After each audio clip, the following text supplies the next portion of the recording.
ओम ऐं ह्रीं क्लीं चामुण्डैविच्चै स्वाहा।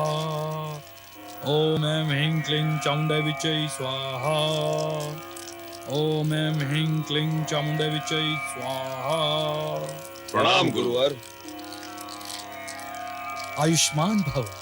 आज हम आपके समक्ष एक शुभ सूचना लेकर आए हैं। ये तो हमारे लिए बड़ी प्रसन्नता का विषय है।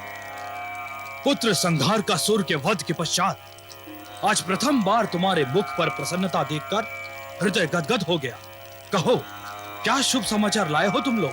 गुरुदेव, जब हमें ज्ञात हुआ कि हम पर और हमारे दैत्य साम्राज्य पर शनिदेव की अशुभ दृष्टि है, तो हमने अपने पुत्र तारकक्ष को शनिदेव के समक्ष भेजा। शनिदेव के सम्मुख? हाँ गुरुवर, हमने शनिदेव से प्रार्थना की कि कृपया पिताश्री और दैत्य साम्राज्य पर से अपनी अशुभ दृष्टि हटाएं। उसके पश्चात? पहले तो वो क्रोधित हो गए, परंतु हमारे पुत्र की प्रार्थना सुनकर और उसकी बुद्धिमत्ता देखकर प्रसन्न हो गए। अर्थात?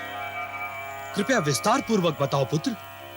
गुरुवर, पहले हमारे द्वारा की गई दुष्टताओं से शनिदेव खिन्न थे, अतः हमें देखते हुए क्रोधित हो गए, परंतु हमारे द्वारा की गई क्षमा याचना तथा भविष्य में ऐसा ना होगा ये विश्वास दिलाने पर वे प्रसन्न हो गए। तो क्या उन्होंने अपनी अशुभ दृष्टि हटा ली पुत्र? हटाई तो नहीं गुरुवर, परंतु ये अवश्य कहा कि यदि भविष्य में ऐसी धृष्टता नहीं होगी तो अवश्य हटा लेंगे। न केवल इतना ही, बल्कि हमें शूरवीर कहते हुए यह भी आशीर्वाद दिया कि अशुभ दृष्टि समाप्त होते ही शुभ दृष्टि प्रारंभ हो जाएगी। ये तो अत्यधिक प्रसन्नता की सूचना है पुत्र। अवश्य गुरुवर, ये तो दैत्य साम्राज्य के लिए प्रसन्नता की ही सूचना है।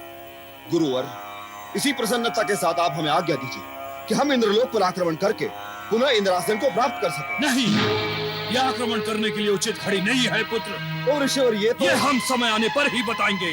परंतु गुरुवर, समय तो शनि की दृष्टि हटते ही स्वयं आ जाएगा। शनि की दृष्टि हट जाने के पश्चात तारकासुर, परंतु अभी तक शनि की दृष्टि हटी नहीं आए। और यदि तुम हमें गुरुदेव मानते हो तो ध्यान करो, तुमने हमारा आदेश पालन करने का वचन दिया था। अवश्य गुरुदेव, आपके आदेश का पालन करने के लिए हम वचनबद्ध हैं। तो हमारा आदेश ध्यान से सुनो तारकासुर। जब तक दैत्य साम्राज्य के ऊपर से शनि की अशुभ दृष्टि पूर्णतः हट नहीं जाती, तब तक कोई भी कहीं भी आक्रमण नहीं करेगा। यह हमारा आदेश है। परंतु पिताश्री। तारकासुर, तुम्हारा पुत्र हमारे आश्रम में हमारे ही समक्ष खड़ा होकर हमारे आदेश की अवहेलना करने का दुस्साहस कर रहा है, और तुम खड़े देख रहे हो। क्या तुम्हें तुम्हारा वचन स्मरण नहीं?